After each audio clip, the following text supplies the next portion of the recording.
आदरणीय बंधु माताओं व मेरी प्यारी बहनों, राधे राधे। आप सभी का हमारे इस YouTube चैनल जीवन की धारा पर बहुत बहुत स्वागत है। बंधुओं, आज हम इस वीडियो में गणेश जी की कथा कहानी सुनेंगे, जिसे सुनने सुनाने से गणेश जी की कृपा से घर में किसी वस्तु की कोई कमी नहीं रहती। कथा कहानी सुनने के बाद यदि आप हमारे चैनल पर नए हैं तो कृपया हमारे चैनल को सब्सक्राइब करें, बेल आइकन को प्रेस करें ताकि हमारी वीडियो की नोटिफिकेशन सबसे पहले आप तक पहुंचे। वीडियो को शेयर व लाइक भी जरूर करें। कथा कहानी के अनुसार प्राचीन समय की बात है।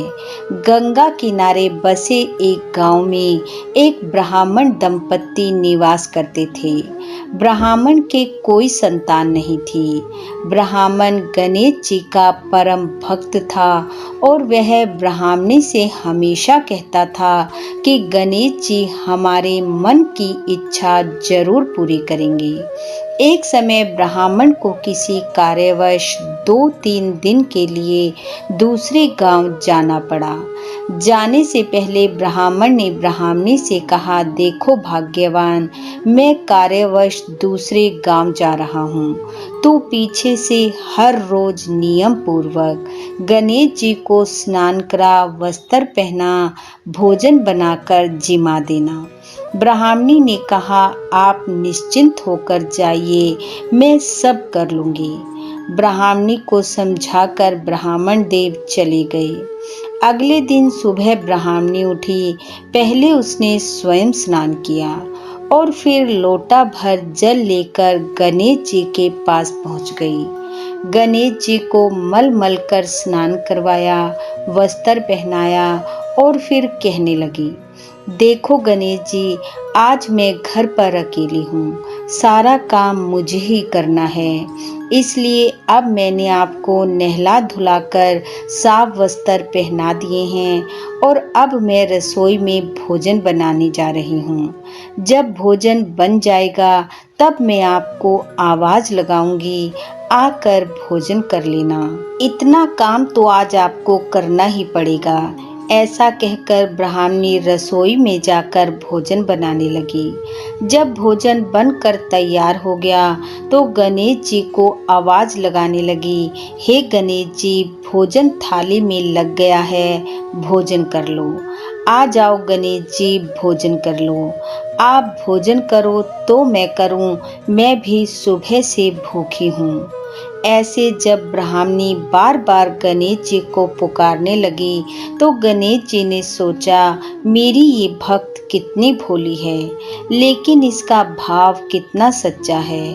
अब इसकी पुकार पर मुझे जाना ही होगा। गणेश जी ने छोटे से बालक का रूप धरा और ब्राह्मणी के पास भोजन करने पहुंच गए। प्रेम पूर्वक भोजन किया और फिर वापस अपने स्थान पर लौट आए। और अब हर रोज ऐसा ही होता। ब्राह्मणी भोजन बनाती, गणेश जी को बुलाती, गणेश जी आते और भोजन कर चले जाते। 3 दिन बाद जब ब्राह्मण घर लौटा तो उसने आते ही ब्राह्मणी से पूछा, मेरे गणेश जी की सेवा अच्छे से की ना? ब्राह्मणी ने कहा, बिल्कुल अच्छे से की। कभी लड्डू खिलाए, कभी खीर चूरमा, कभी हलवा पूरी का भोग लगाया। रोज थाली भरकर भोजन देती और गणेश जी अच्छे से खाते। ब्राह्मणी की बात सुनकर ब्राह्मण बोला, ये तू क्या कह रही है? ब्राह्मणी ने कहा, नहीं यकीन तो सुबह छुप कर बैठ जाना और देख लेना। ब्राह्मण ने कहा, ठीक है। अगले दिन ब्राह्मणी ने वैसे ही नियम पूर्वक अपना कार्य किया, रसोई में भोजन बनाया और गणेश जी को वैसे ही भाव पूर्वक पुकारा। गणेश जी बालक का रूप धर कर आए, भोजन किया और जाने लगे।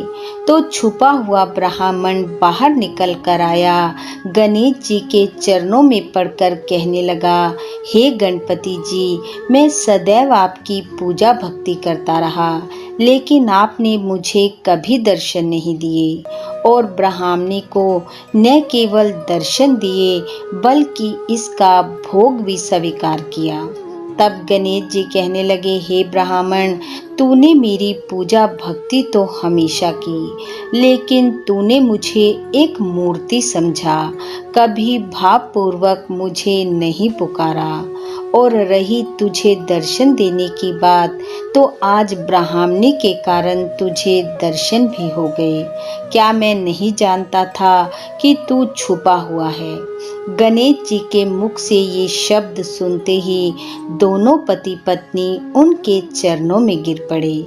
तब गणेश जी ने कहा, हे ब्राह्मण, मैं तुम दोनों की पूजा भक्ति से अति प्रसन्न हूँ। शीघ्र ही तुम्हें संतान सुख प्राप्त होगा और तेरे घर में कभी भी अन्न धन की कोई कमी नहीं होगी। ब्राह्मण ब्राह्मणी को आशीर्वाद दे गणेश जी पुनः मूर्ति में समा गए। बोलो गणेश जी महाराज की जय।